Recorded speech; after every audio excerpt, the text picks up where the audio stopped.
할렐루야. 헌신 예배를 드리는데 이렇게 예전처럼 풍성하게 드리지 못하고 우리가 그래도 헌신 예배를 드려야 되지 않겠는가 하면서 하나님께 여러분들이 헌신 예배를 드려서 참 승리하셔서 감사를 드립니다. 모든 활동과 모임이 제약을 받고 있기 때문에 무엇을 제대로 할 수 없는 상태에서 우리가 세월이 1년 9개월이 지나갔습니다. 그래도 참 한 주도 거르지 않고 우리가 예배 드린 것 진심으로 감사를 드립니다.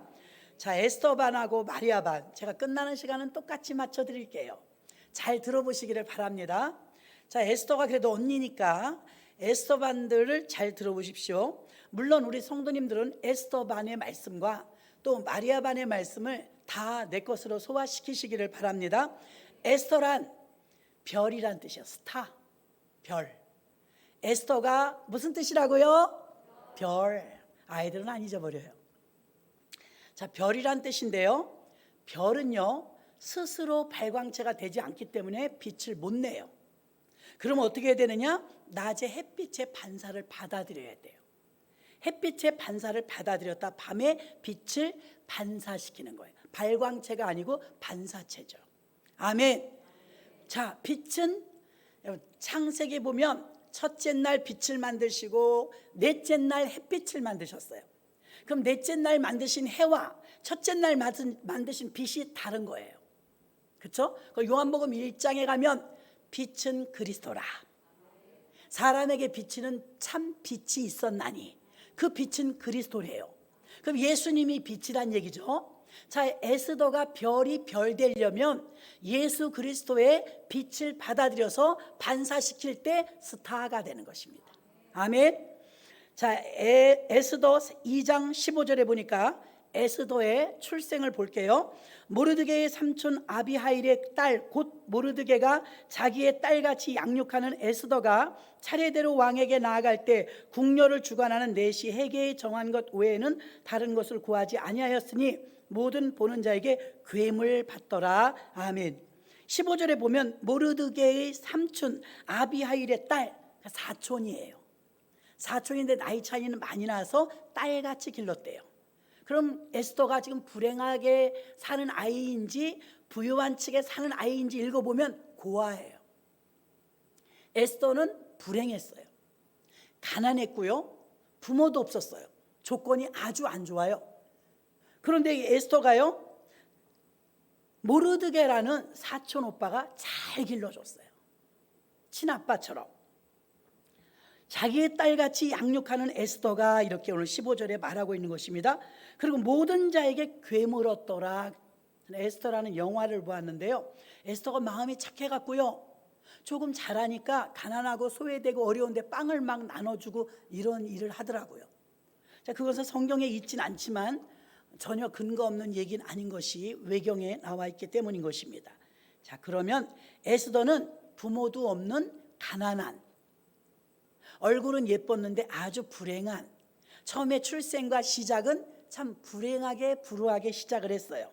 에스더 4장 16절 보면 당신은 가서 수산에 있는 유다인을 다 모으고 나를 위하여 금식하되 밤낮 3일을 먹지도 말고 마시지도 마소서. 나도 나의 시녀로 더불어 이렇게 금식한 후에 규례를 어기고 왕에게 나아가리니 죽으면 죽으리다.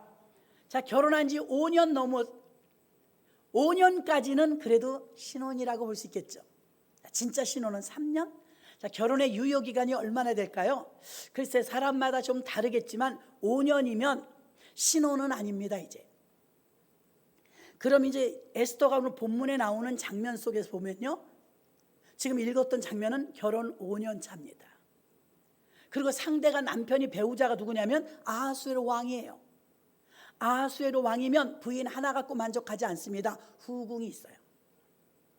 다른 부인들도 있어요. 그런데 설상가상 결혼한 지 5년 돼서 막 전기가 통할 정도로 찌릿찌릿한 사랑은 이제 식을 때입니다. 그런데 보세요, 결혼 5년 차에다가 더 나쁜 조건이 이때 상황이 무엇이었냐면 남편이 30일을 찾지 않았어요. 한 달에. 남편 얼굴 본 지가 한 달 됐대요. 그 남편의 사랑이 예전 같지 않았던 거죠. 근데 이 어려운 상황에 모르드게가 와서 청탁을 합니다. 에스더요, 하만 장군의 계략으로 인해서 우리 이스라엘 백성이, 유다인이 다 전멸되게 생겼어.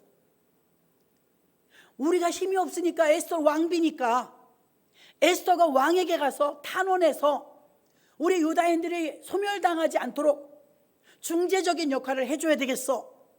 그러면 일단 자기 환경을 뒤돌아보니까 결혼 5년 차요, 남편이 30일을 찾지 않았으니 사이가 막 깨가 쏟아지는 사이는 아니었다는 것입니다. 더군다나 그때는 국법이 준엄할 때라 왕비든 후궁이든 왕이 오라고 부르지 않았을 때 가면 죽어요. 그게 법이었어요. 왕이 와라 그래야 가는 거였어요. 근데 만일의 경우 예외가 있었는데, 왕이 부르지 않았는데 왕 앞에 갔을 때 왕이 금오를, 그러니까 지휘봉 같은 것입니다, 금오를 내어 밀면 살고, 참 기가 막힌 인생입니다. 금오를 내어 밀지 않으면 지금 들으시는 남편분들이 좋겠다, 아마 그러실지도 모르겠습니다. 그런데 금오를 내어 밀면 사는데 금오를 내어 밀지 않으면 사형이에요. 그럼 에스더로서는 지금 남편에 대한 사랑도 확신이 없어요. 왜냐하면 한 달 동안 얼굴을 못 봤거든요. 그런데 지금 모르드게가 와가지고 뭐라 그래요? 빨리 왕한테 가서 탄원해달라는 거예요. 몇 월 며칠 날 우리 다 죽는다. 국무총리급 때는 제2인자 하만이 죽이려고 계략을 가지고 있었어요. 그래서 뭐라고 말합니까? 그러면 내가 지금 남편이 찾지도 않는데 목숨을 걸고 나가야 되는데 나 자신이 없습니다. 한 번은 거절했어요. 모르드게가 대단합니다. 자기 딸처럼 키웠지만 지금은 직분이 다르잖아요. 왕비잖아요. 근데 왕비에게 이렇게 말합니다. 에스더요, 하나님께서 당신을 왕비로 세우신 것은 이 때를 위함이 아닙니까? 이토록 어려운 일을 당할 때 당신에게 사명이 있으므로 왕비라는 직위를 주셨지. 만약에 유다인을 외면하고 당신 혼자서 살 줄로 생각하면 하나님께서는 누구를 통해서 들어쓰시든 우리 유다인을 살려주시겠지만 당신은 버림받을 것이오. 그러나 지금 당신이 목숨을 걸고 우리의 목숨을 살려주려고 왕 앞에 나아가면 하나님께서 반드시 역사하실 줄 믿습니다. 믿으십니까? 대단한 거예요. 지금 여러분은 아멘 하지만 이게 목숨이 하나가 왔다 갔다 하는 일입니다.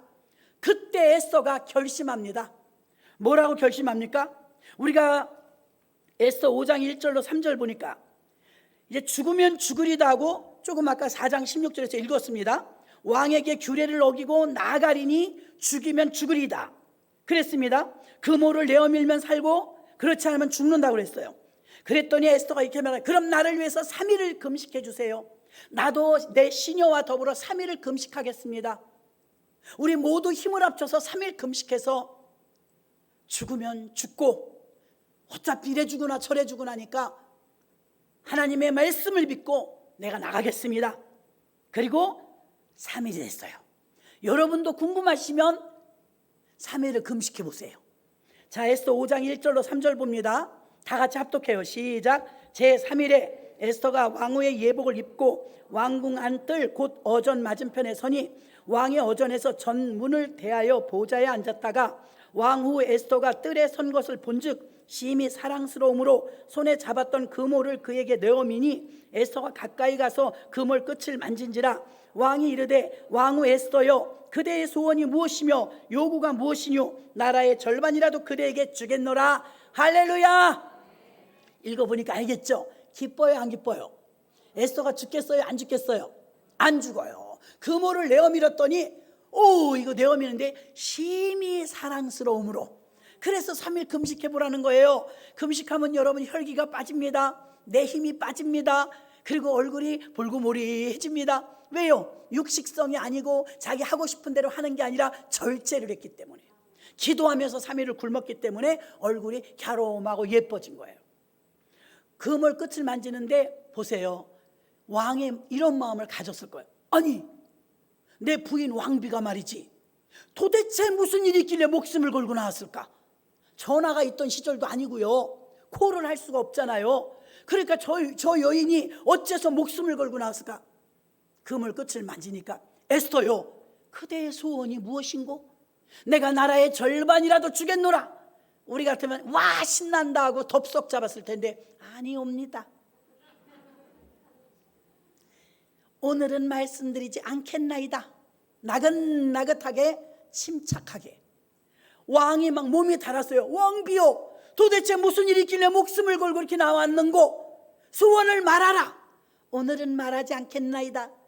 내일 내가 식사를 대접할 테니 하만하고 오시옵소서. 하만은 누구라고요? 원수. 유다인들을 다 죽이려고 했던 계략을 세운 사람. 오, 그래, 알았어. 다음 날로 약속을 잡습니다.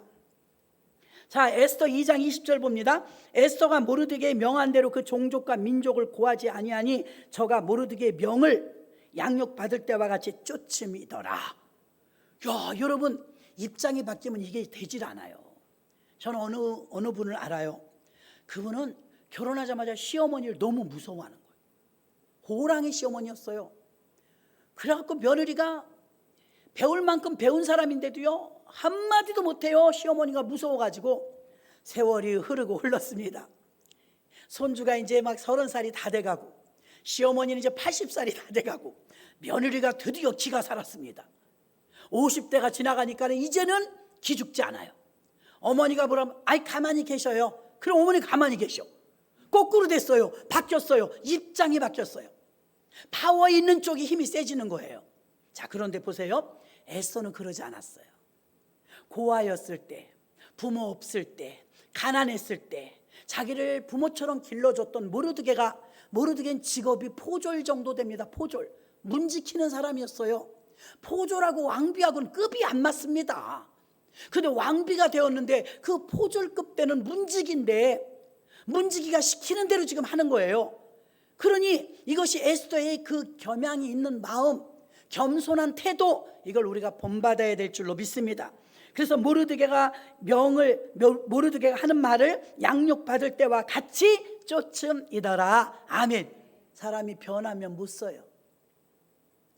이렇게 에스더는 변질되지 않았어요. 아무리 높은 자리에 가도 교만하지 않았어요. 겸손했어요.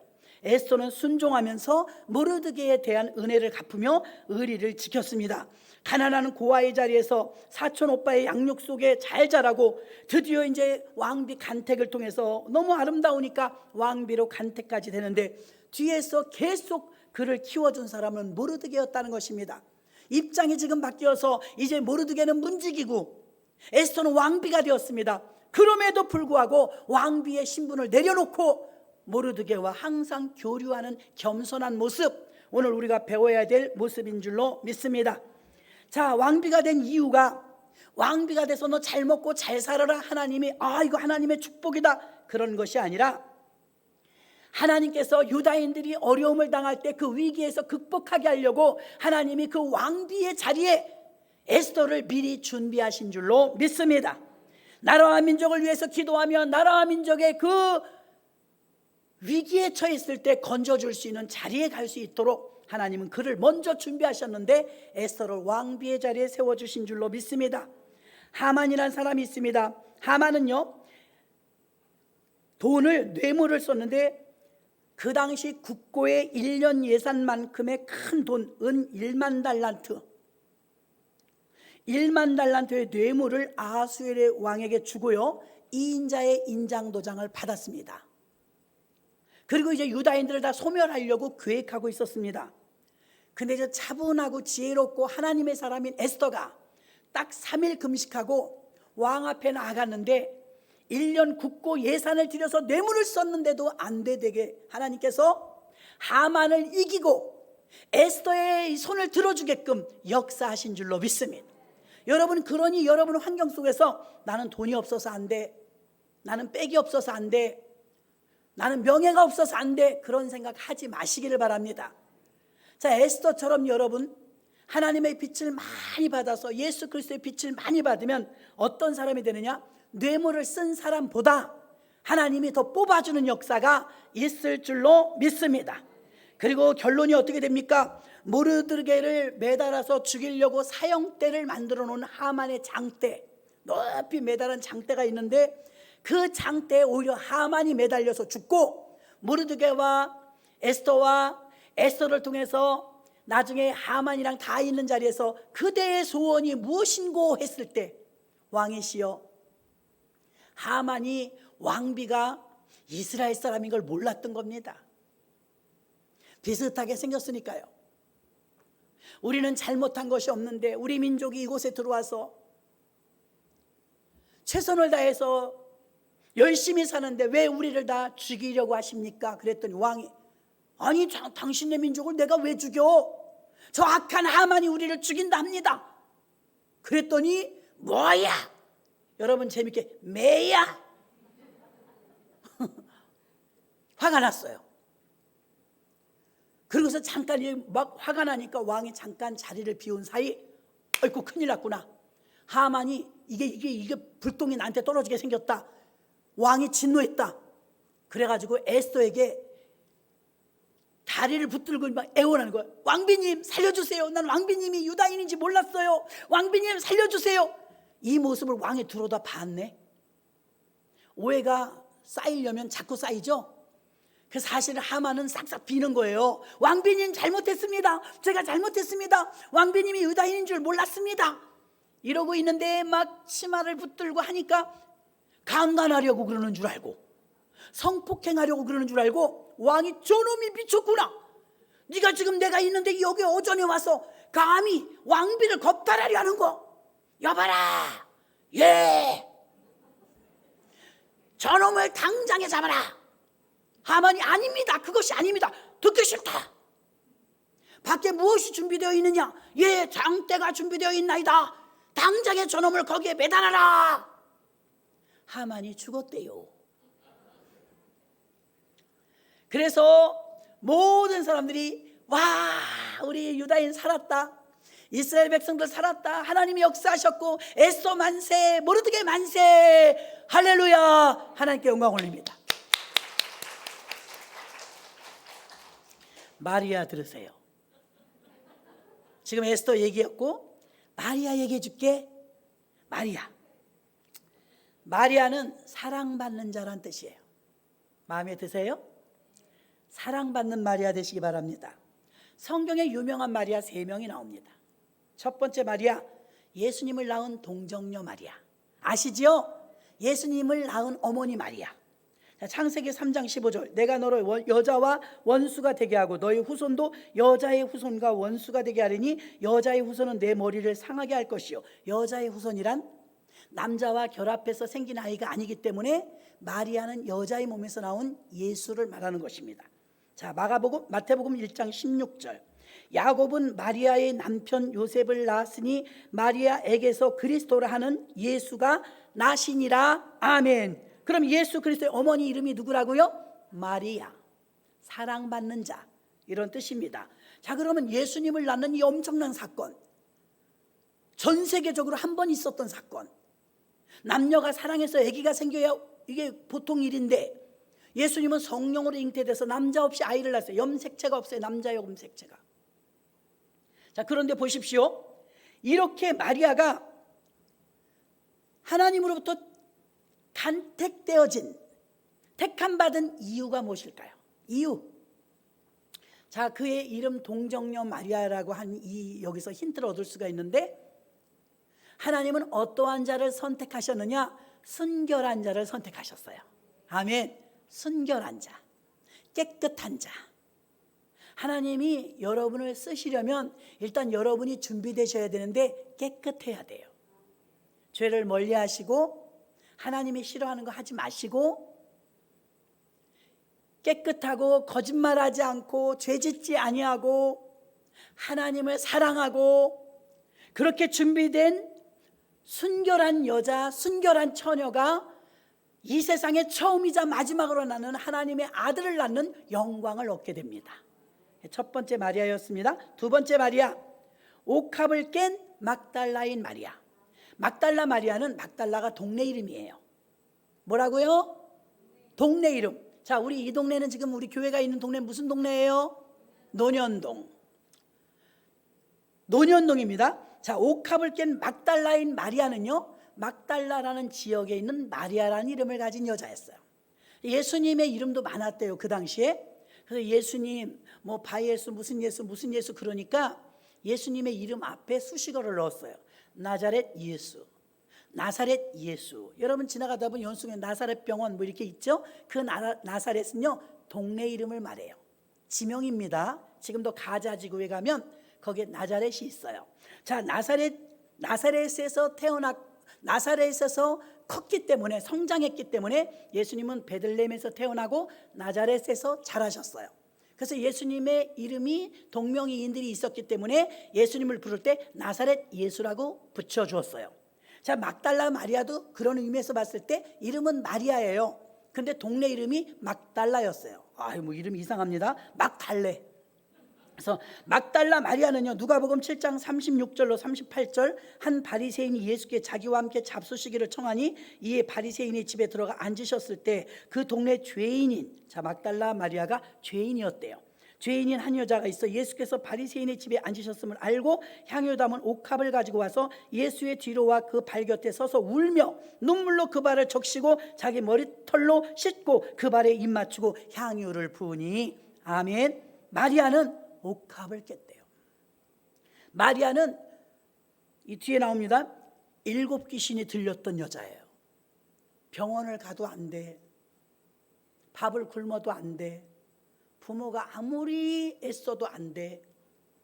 귀신 들린 사람은요 사람의 힘으로 안 됩니다. 의술로도 안 됩니다. 귀신 들린 사람은요, 어린이들은 잘할 거예요. 십자가 들면 이깁니다. 아멘. 그러므로 어떻습니까? 귀신은 예수 보면 도망갑니다. 귀신 들리면 예수 앞에 나와야 됩니다. 막달라 마리아는 7 귀신이 들려 있었는데 예수님 만나서 귀신이 떠나간 거예요. 기쁠까요? 안 기쁠까요? 귀신 들렸다가 귀신 떠났으니까 너무 기쁜 거예요. 그래서 그 감격이 너무 커서, 저는 머리카락이 없는데 긴 머리카락을 가지고 옥합을 깨서 발을 씻겨드리는 거, 먼지 묻은 발을 씻겨드리면서, 아니 발을 씻겨드리는 것만 해도 굉장한 일인데 그 먼지 묻은 발에 입을 맞추는 거예요. 얼마나 주님을 사랑하고 고맙던지.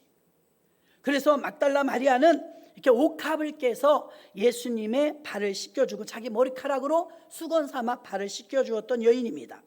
세 번째 마리아, 나사로의 동생 마리아, 마르다의 동생 마리아. 여기도 고하지만 3남매가 살고 있었는데 하나님이 사랑하시는 가정이라고 했습니다.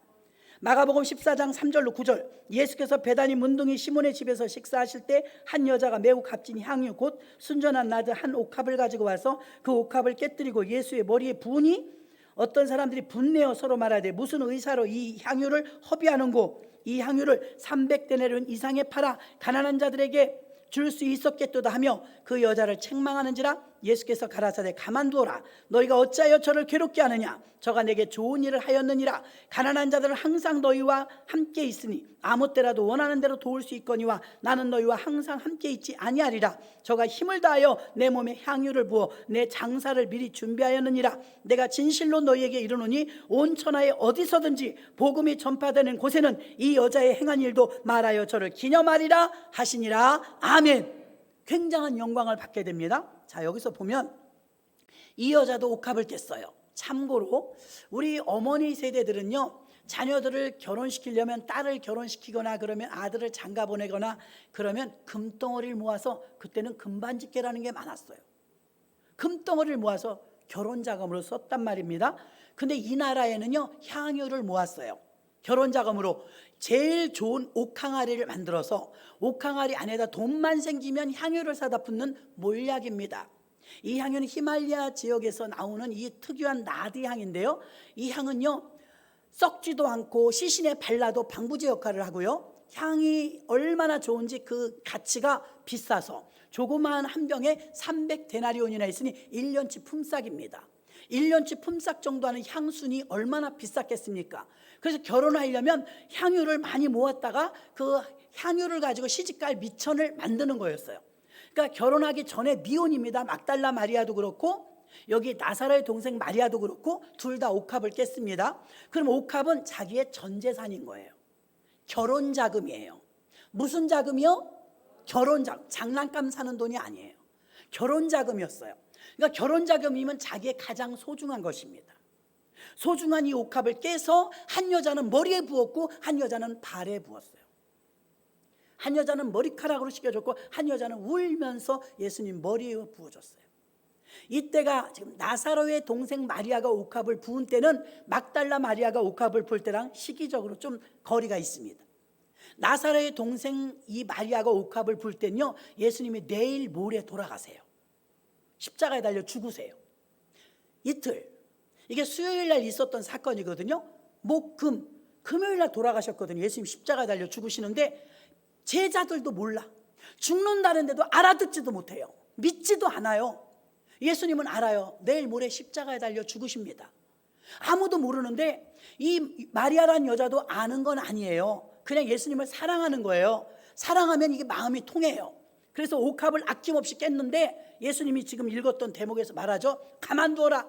이 여자는 나의 장사를 준비하였느니라. 귀족들에게나 장사할 때 쓰는 향유입니다. 그런데 내 장사를 준비하였느니라 그러는데도 이렇게 예비되고 준비됐는데도 알지를 못하는 거예요. 제자들마저도 몰랐습니다. 자, 요한복음 12장 1절로 3절 봅니다. 이 여자가 누군지를 말해줍니다. 6월절 엿새 전에 예수께서 베다니에 이르시니 이곳은 예수께서 죽은 자 가운데서 살리신 나사로에 있는 곳이라. 거기서 예수를 위하여 잔치할새 마르다는 이를 보고 나사로는 예수와 함께 앉은 자 중에 있더라. 마리아는 지극히 비싼 향유 곧 순전한 나드 한 근을 가져다가 예수의 발에 붓고 자기 머리털로 그의 발을 씻으니 향유 냄새가 집에 가득하더라. 아멘. 자, 여기는 일주일 전에 있었던 사건을 또 이야기합니다. 이 나드 향유와 옥합을 깼다는 것은 이 두 마리아가 똑같아요. 두 마리아가 예수님 위해서 옥합을 깼습니다. 여기서 저는 여러분들에게 막달라 마리아는 예수 믿으면서 귀신이 쫓아내줘서 하나님께 감사했다고 했습니다. 또 하나의 마리아는요, 주변에서 사람들이 막 뭐라고 했습니다. 야, 이걸 가난한 사람에게 줘야지 왜 허비하느뇨? 예수님께서는 사람들의 평가와 달랐습니다. 진정으로 마리아가 헌신을 하려면 주님의 평가에 귀를 기울이시기를 바랍니다. 마리아라면 한 번은 옥합을 깨십시오. 마리아는 한 번은 옥합을 깼습니다. 최선을 다해 최고의 것으로 하나님께 옥합을 깼더라 이 말입니다. 마가복음 16장 9절에서 11절 봅니다. 예수께서 안식 후 첫날 이른 아침에 살아나신 후 전에 7 귀신 쫓아내어 주신 막달라 마리아에게 먼저 보이시니 마리아가 가서 예수와 함께 있던 사람들이 슬퍼하며 울고 있는 중에 이 일을 고하매 그들이 예수에 살으셨다는 것과 마리아에게 보이셨다는 것을 듣고도 믿지 아니하니라. 자, 이 막달라 마리아가 예수님의 부활하신 장면 최초의 목격자입니다.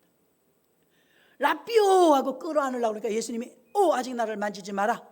나 아직 하나님께 올라가지 못했다. 첫 열매는 하나님이 받으셔야지 사람이 받는 게 아니라고 제지하셨습니다. 자, 그래서 마리아가요, 예수님이 이 역사상 유례없는 부활하신 사건의 첫 목격자의 영광을, 그 당시 여자들은요 사람 취급을 못 받을 때입니다. 베드로가 봐야 돼요. 베드로나 다른 제자들이 이걸 목격했어야 좀 그래도 남들이 믿어줘요. 근데 별로 취급을 못 받는 여자가 이걸 봤어요. 그것도 누구예요? 바로 막달라, 귀신 들렸던 여자. 이 여자가 예수님의 부활을 목격합니다. 옥합을 깨면, 또 주님을 사랑하면 부활을 목격하는 엄청난 역사를 경험하게 될 줄로 믿습니다. 말씀을 정리합니다. 결론, 에스더는 가난하고 비천하고 불쌍하게 컸어요. 하나님이 그를 영광된 자리로 올려주시는데 왕비를 만들어주신 줄 믿습니다. 근데 여러분이 들으시면서 에스더는 왕비가 되었는데 나는 왕비가 되지 않았네? 에스더와 같은 가난과 비천과 불쌍함 속에서 영광된 부유한 자리로 등극해야 되는데 등극을 못했습니까? 성경 속에 마리아는 옥합을 깼는데 또 영광된 부활의 목격자가 되었는데 내 삶에는 부활이 없습니까? 옥합을 깨는 믿음도 없습니까? 마리아처럼 예수님의 발을 씻기며 긴 머리카락으로 눈물과 감격으로 헌신해야 되는데 나는 눈물도 헌신도 감사도 없습니까? 부활의 목격도 없고 옥합을 깬 일도 없고 에스더처럼 높은 자리로 영광도 받지 못했습니까? 왜 그럴까요? 왜 그럴까요? 성경에는 있는데 내게는 왜 그런 결과나 그런 역사가 일어나지 않을까요? 오늘 본문을 다시 읽겠습니다. 예레미야 33장 1절로 3절. 우리가 다 같이 합독해요. 크게 시작. 예레미야가 아직 시위대 뜰에 갇혔을 때 여호와의 말씀이 그에게 다시 임하니라 가라사대, 이 일을 행하는 여호와, 그것을 지어 성취하는 여호와, 그 이름을 여호와라 하는 자가 이같이 이르노라. 너는 내게 부르짖으라. 내가 내게 응답하겠고 내가 알지 못하는 크고 비밀한 일을 내게 보이리라. 아멘. 2절에 보십시오. 이를 행하는 여호와, 그것을 지어 성취하는 여호와.